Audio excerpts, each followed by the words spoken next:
Bonjour, ici Julie, ancienne propriétaire directrice de garderie en installation et coach en entrepreneuriat en petite enfance. Aujourd'hui, je vous dévoile les 3 questions à vous poser si vous êtes mitigé en démarrer une garderie en installation ou encore démarrer une garderie en milieu familial. Je reçois énormément de courriels de personnes qui hésitent entre les deux. En fait, je dois juste faire une petite parenthèse pour expliquer aux gens la différence. Donc, une garderie en milieu familial, c'est une garderie qui est dans une résidence, idéalement la vôtre, et vous pouvez avoir un maximum de 6 enfants si vous êtes seul ou 9 enfants si vous êtes accompagné d'une personne majeure à tous les jours pour s'occuper des enfants avec vous. Pour les gens qui souhaitent démarrer une garderie en installation, c'est dans un local ou une bâtisse commercial et vous pouvez aller jusqu'à avant c'était 80, maintenant on peut aller jusqu'à accueillir 100 enfants. Donc, la première question à se poser si tu hésites en démarrer une garderie en milieu familial ou une garderie en installation, ce sont les tâches.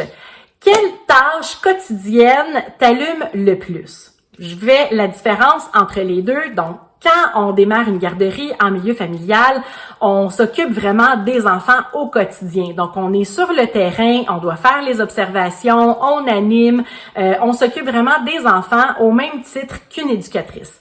Bien sûr, il faut faire quand même le ménage, les repas, la gestion un peu avec les parents, la paperasse, la documentation, mais au quotidien, 90% de vos tâches seront sur le plancher avec les enfants, donc un peu comme le rôle d'une éducatrice. Pour ce qui est d'une installation, vous aurez à ce moment-là plus un rôle de gestionnaire. Vous allez être dans le bureau, vous allez gérer l'équipe, vous allez gérer les parents, vous allez gérer l'administration, vous allez gérer la comptabilité, le marketing, les inventaires, vous allez gérer le service à la clientèle, la formation continue. Dans le fond, c'est vraiment plus un rôle de coordonnatrice, de superviseur. Bref, c'est vraiment un rôle de direction, un rôle de gestionnaire. Donc, dans le fond, la première question sert à savoir quelle tâche te fait le plus vibrer entre un poste d'éducatrice et un poste de gestionnaire. La deuxième question à se poser, c'est quel niveau de liberté souhaites-tu avoir? Peu importe qu'on démarre un milieu familial ou encore une garderie en installation, on tombe en tant qu'entrepreneur, donc automatiquement, ça vient avec des libertés qu'on n'avait pas avant en tant qu'employé. Donc, quelqu'un qui démarre une garderie en milieu familial est le pilier de la garderie. Cette personne-là ne peut quand même pas s'absenter fréquemment. De toute façon, elle va devoir se remplacer elle-même si jamais elle doit manquer parce que l'accompagnatrice qui est là avec elle, si la personne a 9 enfants, ne peut pas quand même tout faire tout seul.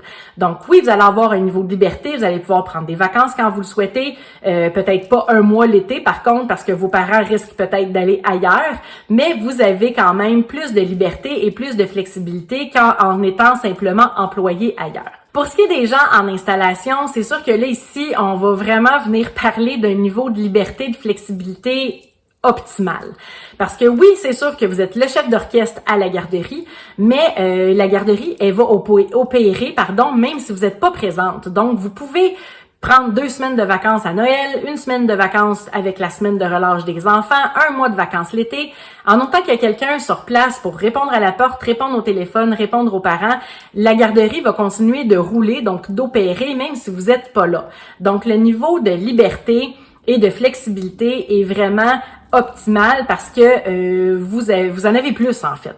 La troisième question à vous poser pour venir vous aider dans votre réflexion à savoir si vous souhaitez démarrer une garderie en milieu familial ou une garderie en installation, c'est le budget que vous souhaitez investir dans votre projet de démarrage de garderie. Normalement, plus on accueille d'enfants, plus ça nécessite des frais d'achat de matériel, d'achat d'équipement et pour ce qui est des garderies en installation, ça va nécessiter énormément de travaux pour mettre le local ou la bâtisse aux exigences, donc aux normes du ministère de la Famille. Chose qui, en milieu familial, coûte pas mal moins cher.